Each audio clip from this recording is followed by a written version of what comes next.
Without further ado, let's go on and bring out the guest of the night. Why you guys are here? Let's bring out that 8-time All-Star of your Detroit Tigers, Lance Parish.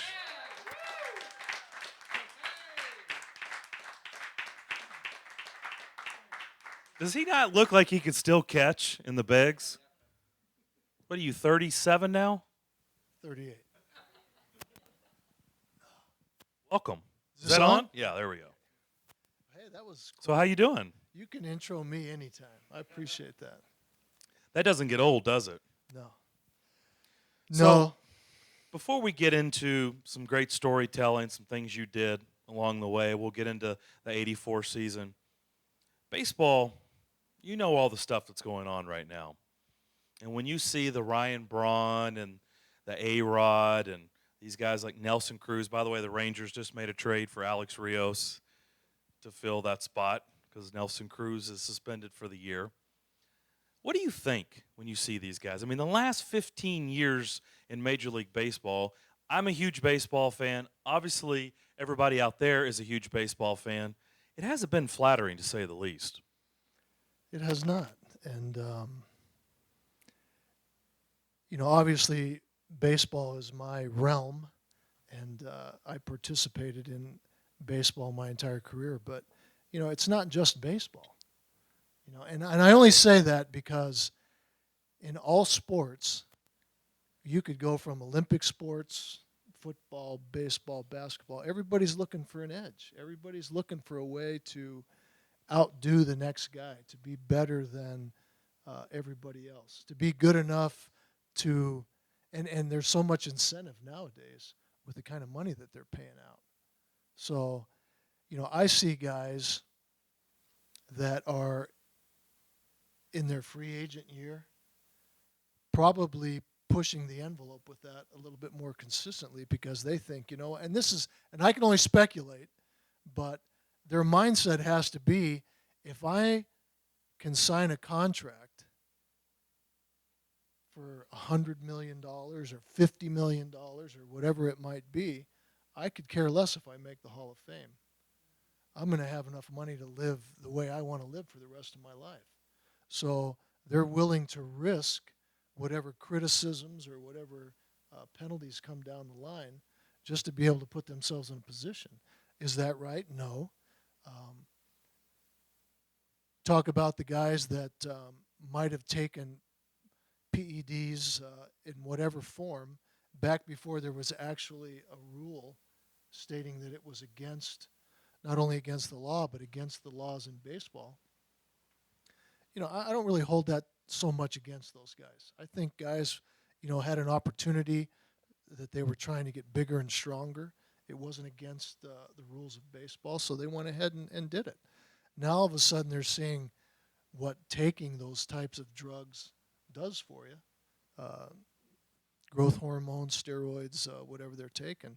And it's like, man, in a lot of cases it's worth the gamble. Now, you look at the other side of it, a guy like Andy Pettitte. I can see a guy like Andy Pettitte from the standpoint of all he wants to do is get healthy. And that's truly why I believe that Andy Pettitte took what he took during the time that he took it.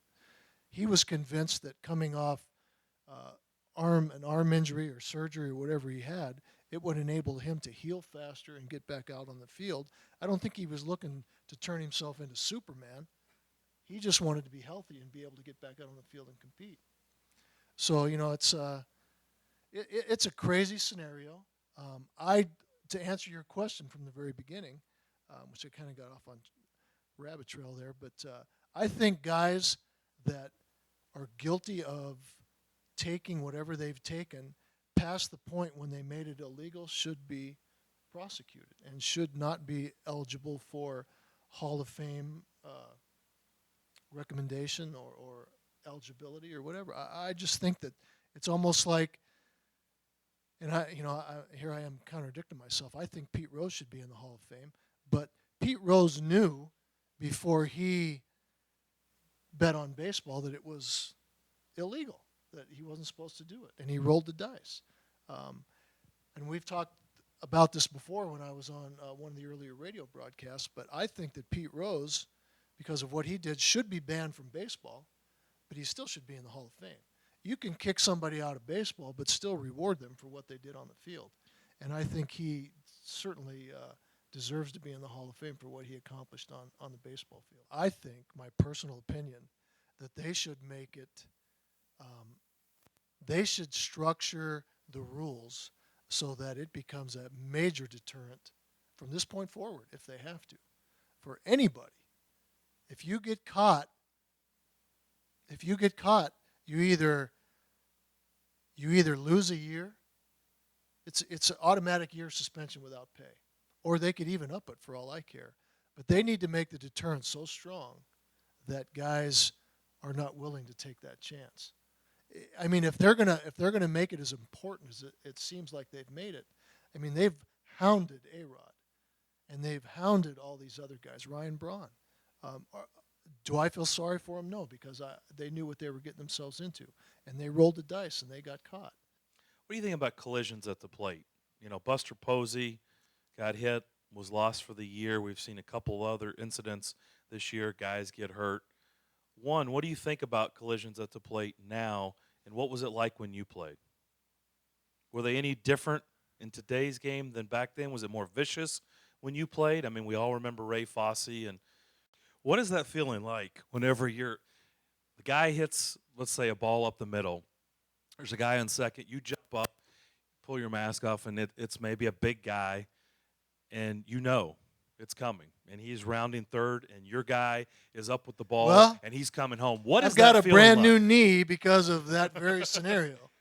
And who did that? Well, I don't know if everybody's up on their baseball history, but there was a guy by the name of Glenn Braggs who played outfield for the Milwaukee Brewers back when they were in the American League. I was actually playing with the California Angels at the time, and Glenn Braggs was on second base, and I forget who was hitting. Big guy, Joey something or other. But anyway, he hit a ball to our shortstop, Dick Schofield, who caught the ball in the hole between short and third, and he backhanded it. And I think that, and Glenn Braggs took off from second base, and he never stopped. He just kept going right around third. Well, I think Dick came up and looked and questioned whether or not he actually had a play at first base, and he kind of double clutched and then threw the ball home. He threw the ball high and, off to my right a little bit, so I went up and got the ball, and I tried to come in and keep my foot in front of the plate, and before I could actually get down in position to where I, could have been in a better position to brace myself, Glenn Braggs hit me like a freight train. And he was bigger than I was. He was probably 6'4", 240 or something, and ran very well. And, I guess the only good thing to come out of it is I hung onto the ball and he was out and the inning was over. But when I got in the dugout, as soon as I jumped into the dugout, I just, yelled because my knee was on fire. And so was my side. I had separated a rib and tore some cartilage in my knee. And actually, my knee I could deal with because even though it burned quite a bit, I was still able to, get up and down. But when I tried to go out on deck and swing a bat, I couldn't swing the bat because of my rib. So, Doug Rader, our manager, took me out of the game, and I was able to continue playing. I had to take a little bit of time off because I just couldn't swing the bat. But that just started the snowball with my knee, and eventually had to have it scoped a couple times, and I had to have it replaced. But I'm good to go. I mean, this knee is awesome. I'm telling you what. It's rebuilt. I'm sorry that I waited as long as I did to have it replaced because after a while I was bone on bone, and it just absolutely killed me for the longest time. Who was the one guy that you did not want to see rounding third coming to home, other than Gary Glenn Braggs? Braggs Or Glenn Braggs? Well, Dave Winfield was another guy that I Yeah. wasn't real keen on. And we actually, there was a play at the plate in Detroit on one. It was like being out here at night right now. It was super humid out, and it was late in the game, and I was soaking wet, and there wasn't a dry spot on me. And there was a play at the plate coming in from the outfield, and I'm thinking, man, this guy, I mean, I mean, ended up playing with him in Anaheim, and he is a big man. So he's 6'6" or 6'7", about, I don't know, 240 might have been saying that, he was probably more like 250 or better. And he could run well. And he's coming around third, and I know he's coming, and I'm trying to block the plate, and, I hear the throw's coming from the right side. And I caught the ball, and he ran by me, and I slapped my glove on him because I wasn't able to really, from where I was reaching from and where I had to catch the ball from. I just had time to swing my glove over and slap him on the side. And thankfully, he decided not to run me over. But as soon as I hit him on the side with my glove, he clamped down on my glove with his elbow and pulled my glove right off my hand with the ball in it. So I'm standing there. I mean, he was out because I got him before he touched the plate, but he hung on to my glove and ran, touched the plate, and took like 3 more steps towards the dugout, and then lifted his arm and just dropped my glove on the ground and kept going to the dugout. So I looked at the umpire and I go, "You can't do that." And he goes, "Well, why can't he?" And I go, "What do you mean, why can't he?" I go, "He tore my glove right off my hand." And, I think that had never happened, obviously, to this umpire before. I'd never seen it happen. But I was like, it'd be like somebody just reaching over and grabbing your glove and pulling it right off your hand. Well, my hand was so sweaty that, it was just like he just slipped right, like it had oil in it. But he pulled it off and ran and dropped it, and the umpire said he was safe. There's nothing. What do you want me to do? He goes, "The glove came." I go, "He pulled my glove off my hand." But, that was, but he was one of the guys, I mean, I get off on a rabbit trail again, but he was one of the, there was a few guys that ran well that I was a little leery of standing my ground in there. I mean, I would have, but, I'll be honest with you, there was a few times where the smaller guys were the guys that clocked me and put the biggest hit on me. I mean, Glenn Bragg's created the most damage in my body. But I remember a guy by the name of Dave Gallagher, who I ended up playing with in Anaheim as well. It's like, I guess everybody ended up playing there eventually. But when he was playing with Baltimore, he hit me like a ton of bricks. And I didn't think he was going to do it because I caught the ball, and I'm thinking, he's like half my size almost, and I thought he was going to end up stopping or slowing down because I had him out by 10 feet, and he just kept coming, and he knocked me into the next county, and I got up and I was like, what the heck? But, after that, it was like never again. That was early in my career, and I said, no, I'm not going to stand here and just assume that somebody's going to slide and, take that for granted. I always got myself ready to, if we were going to go to war, we were going to go to war, and I was going to be ready for it. Did everybody see the movie Major League? Everybody see the movie Bull Durham? Have you seen both of them? Yeah. Who played better catcher? Tom Berenger, Kevin Costner? I got to go with Kevin Costner, man. I'll tell you what, when I saw that movie, it's so true to life. Honestly, I just Bull Durham I laughed the whole way through it, and ironically enough, later in my career, I went to spring training with the Dodgers, and ended up having to go to Albuquerque. Some guy named Mike Piazza came onto the scene, and I didn't make the team. But it was right at the end of spring training, and I had a very good relationship with Tommy Lasorda. So he called me in, and he's like, he goes, "I don't know what to tell you." He goes, "You're like my son." And he goes, "Piazza made the team, and Carlos Hernandez made the team. So he goes, we're not gonna have any room for you." He goes, "We're gonna try to, make you available to anybody that needs catching right now. But if that doesn't happen," he goes, "I'm telling you right now, we will allow you to go to AAA Albuquerque and play with our team there.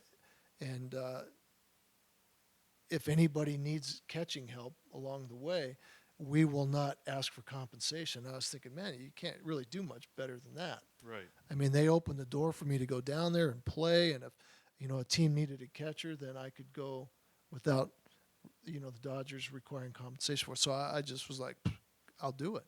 Well, you have to take into consideration I had played in the major leagues for like 15 years up to that point, and made a few all-star teams, and having to go back to AAA was kind of swallow my pride and go down and do it. But I was willing to do it because I still felt like I could play. So what are those meetings on the mound really like? What is really being said? Well, it could be anything. Honestly, it could be anything. I've got a great story if we've got time for. You guys want to hear a great story? It doesn't involve me, but it's a great story nevertheless. Everybody has always, from the beginning of my career, asked me, "What do you guys talk about when you get out on the mound?" And I go, it's to be just to answer the question. When I go out to the mound, or when I would go out to the mound, unless I was really upset with the pitcher, which I was quite a few times with Jack Morris when I played with the Tigers. Seems like a lot of people were Yeah. mad at Jack But Morris. most of the time, it was just to give your pitcher a little bit of a blow and get refocused and, try to get his head back, focus on what you're doing here. Come on, you're all right. Try to pump him up and then get out of there. Because, the last thing they want to do is really talk to anybody. But, I would always, get one of these from the bench and I very rarely didn't want to look at the bench, because I knew that they were going to go on, talk to him, calm him down. And I go, he doesn't want to talk to me. And he doesn't want to talk to you either. But great story. When I was coaching in Detroit, we had a pitching coach there. Our pitching coach was his name was Bob Cluck, and Bob Cluck was in the Oakland organization for a while, and also was a pitching coach in Houston when they had all their big guys there at one time. Anyway, Mark Portugal. This story is about him. They were playing a game. Art Howe was the manager, and Bob Cluck was a pitching coach. And they were playing a game at Old Riverfront Stadium in Cincinnati, playing the Reds. And Mark Portugal, who was the ace of their team, was pitching this game.